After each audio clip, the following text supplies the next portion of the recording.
classe 40 Edenred a été mis à l'eau en 2010. Depuis, on a cessé de lui apporter des améliorations, notamment son dernier chantier la semaine dernière. Donc voilà, il est tout beau, tout propre, performant pour la Transat Jacques Vabre avec Manu.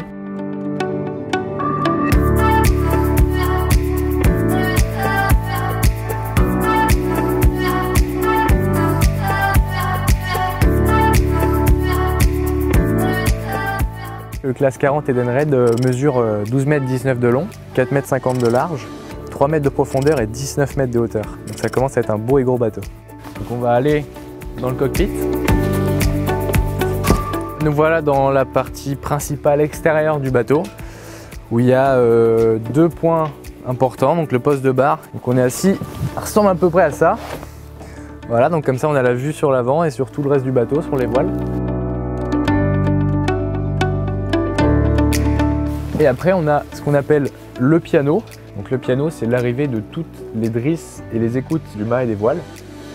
Et après, avec ces drisses, on les tend, on met la tension que l'on souhaite, où on envoie des voiles avec les winches. Donc c'est là où ça devient un peu plus physique sur le bateau.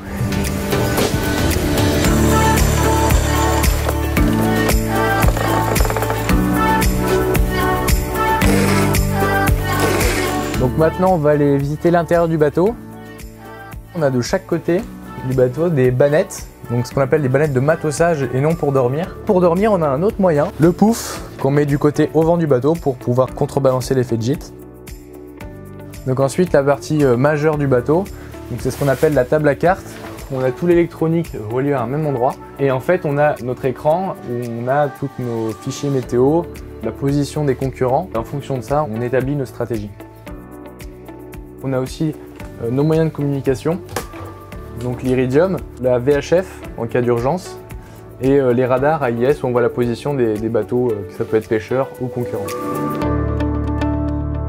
On a dans la partie bâbord du bateau la cuisine de bord, donc qui est très rustique, hein, c'est une bonbonne de gaz avec une bouilloire et une casserole. Donc ça sert uniquement à chauffer notre eau pour nos repas lyophilisés. Donc nos toilettes. Il n'y a rien de plus simple, c'est un seau, donc c'est simple et peu confortable. Maintenant, on va finir par la troisième partie du bateau, qui est la soute à voile à l'avant, donc qui est consacrée uniquement au stockage des voiles. On va rejoindre Manu. Alors on a plusieurs voiles dans la soute et on a des voiles qu'on ne voit pas qui sont sur le pont, qui sont la grand voile, la voile d'avant, le Solent qui est un grand génois, qui est à poste tout le temps. Ensuite on a une trinquette qui est ici, une voile d'avant un peu plus petite qui nous permet de remonter au vent. Ensuite on a un code, une voile un peu plus creuse pour descendre dans le vent mais une très grande voile. On a 3 spies, un grand, un petit et un moyen. Et puis une voile qu'on ne veut pas forcément utiliser ou qu'on n'aime pas utiliser, qui est une voile de tempête, donc qui est le tourmentin qui est fluo aussi. Donc on a le droit à ces 8 voiles donc, sur cette Transat Jacques Vabre. Et voilà un petit peu le set de voiles qu'on dispose pour cette course.